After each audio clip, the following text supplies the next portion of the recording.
Hey folks, welcome back to my channel today with a very interesting and a very important topic. It's interpretation. Before we start with the topic, as usual, I would love you to share my channel, to share the videos if you like all the content, the work I do, and also to subscribe. And don't forget the bell to know when new videos gonna be up. But now let's start with the amazing topic, interpretation. I took that topic for today because I thought already really, well, long ago I had the thoughts to make a topic and to make a video on this topic, because I think this is a word, a topic which needs some attention. And to put it short, actually, I would say, well, everyone who is playing an instrument and playing whatever piece, just please play it the way you feel it. But now let's go a bit into the details.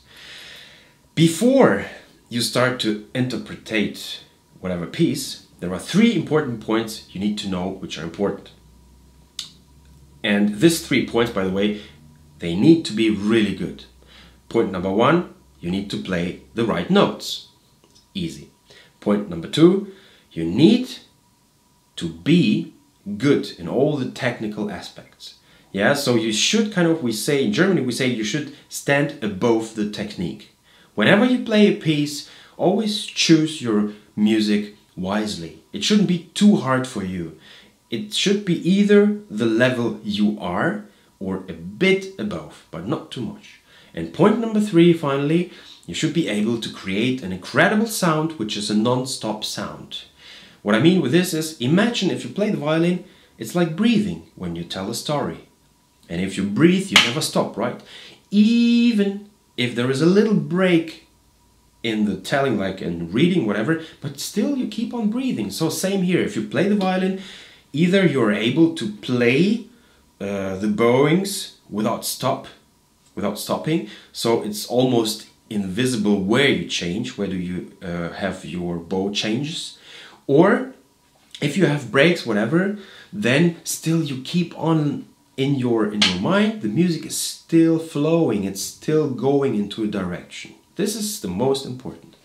But now we come to the points which are important for me, as I think, to understand what about is music and what about is interpretation. Point number 1 is interpretation is not repeating. And this is often, I find, a wrong conclusion for a lot of people. Sorry, it's quite hot today. Often we hear like critics or other experts and whomever are saying, well, the piece you played was kind of cool, but it was not exactly what was written in the scores, right? So I say bullshit. I mean, this is it. This is all about. We don't want to repeat what is written completely in the scores. Imagine if everyone in the entire world would repeat, would be boring.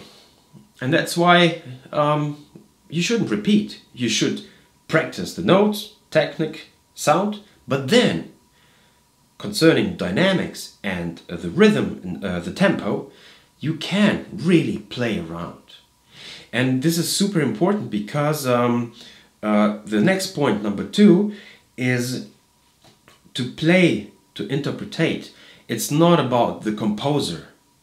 Of course you play the music of a certain composer, his music, but it's about you because you interpretate. So you need to do it your way. And it's super important that you're honest to yourself. So if you play a piece and you try more to play like someone else told you, at least you're gonna lose. And at least, finally, no one will really love you and the way you play. Because this is not honest. Because you repeat, you do something what is not you.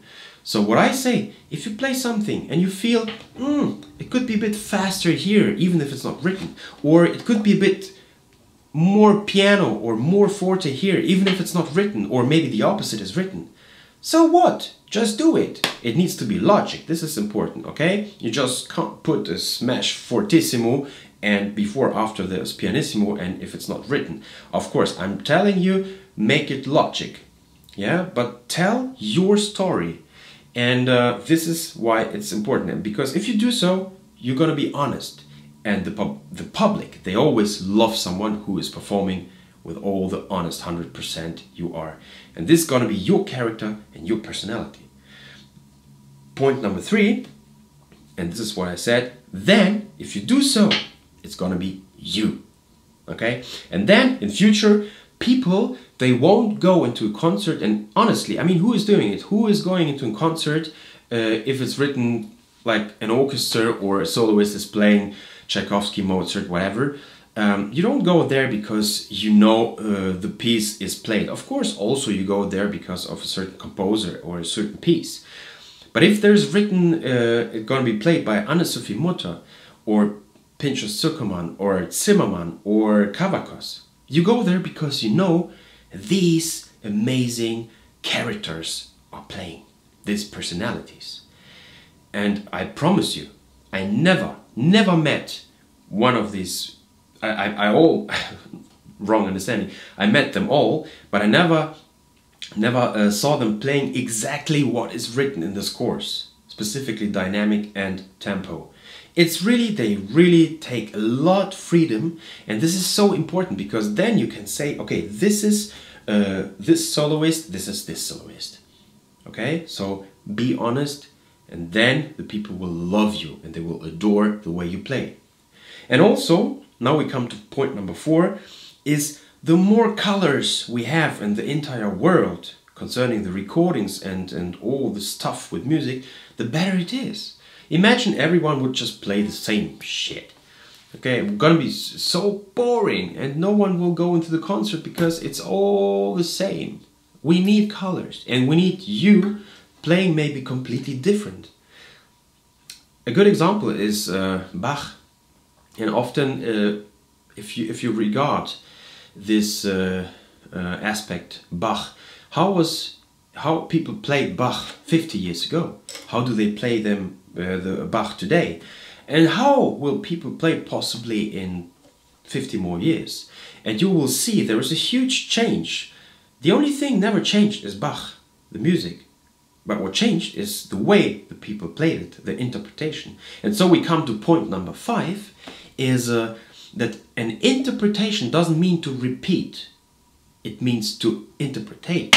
It means you need to tell the story the way you think it's the right way, and the way you feel it, the way you are 100% sure and comfy with it. Okay? So don't repeat, interpretate. Yeah? So, and the next point, which is point number 6, is often the respect. Sometimes experts, they come and they say, you need to respect the composer, otherwise, whatever. Well, I think it's enough to play the piece already. I think if you play a certain piece from a certain composer, you show already a lot of respect because you play the right notes, hopefully, and you play that piece. But I think even more respect you show when you play it your way. Because I believe so. There is not even one composer existing being that stiff as often experts are talking about.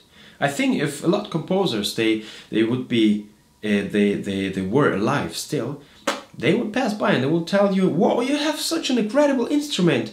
Of course, play all the way you wish and do all the way and everything like you wish and like you feel." Because I think if you read a lot of stuff about the history of a lot of composers, their time, they needed to fight against the experts that time.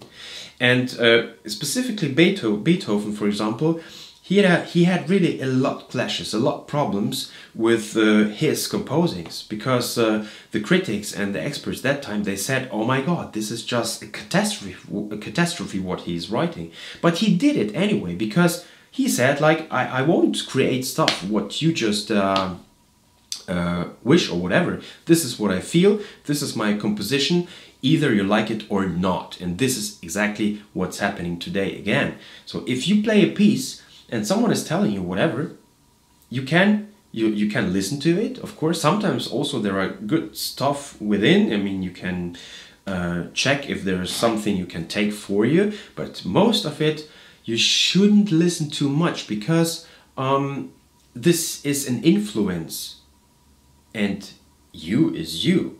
So just play the piece you feel, and even if someone maybe doesn't like it, so what? I mean, there are gonna be 100 others, they will love it because it's you, okay? And you are like a rock. Be a rock, and don't let the ocean or influence, whatever, just pull you away, okay? And so we come to the other point, that I think music, and this is the most important point, music is freedom in general. It's super freedom. Regarding the first 3 points I said, which is important, that you play, of course, the right notes, a good, great sound, and the technically really good. The rest, it should be freedom, because I don't think we started playing an instrument because we wanted to repeat everything. I think there is a point where you want to create yourself, and the only thing what you can create is to create your own personality and put your personality and character into a piece. And this is why I love music, because then you will have a bunch of different interpretations, and actually they are all great. It doesn't matter who is thinking what. There are a lot of experts, but often these experts, they don't really play an instrument, often. And the ones who are doing it, well, it's still just their opinion, and it's okay to say an opinion. This is the world today, but it's about you not to follow. The problem is the society today, also the schools, by the way, the system, it's a following system, you know, like we all are taught to follow. We are not taught to create. We need to follow, and this is a following society. So it's up to you. Either you follow, but then maybe it's gonna be not you, and there will be the day where you will say, I stopped playing the violin. It can be that hard. Or you say, fuck off everyone. I play the violin the way I feel, the way I love. And then the audience gonna be on your side. You will be happy like hell, and you will feel the freedom of performing. In my eyes, interpretation is freedom. This is my opinion. Have a good one, and go practice. Bye-bye.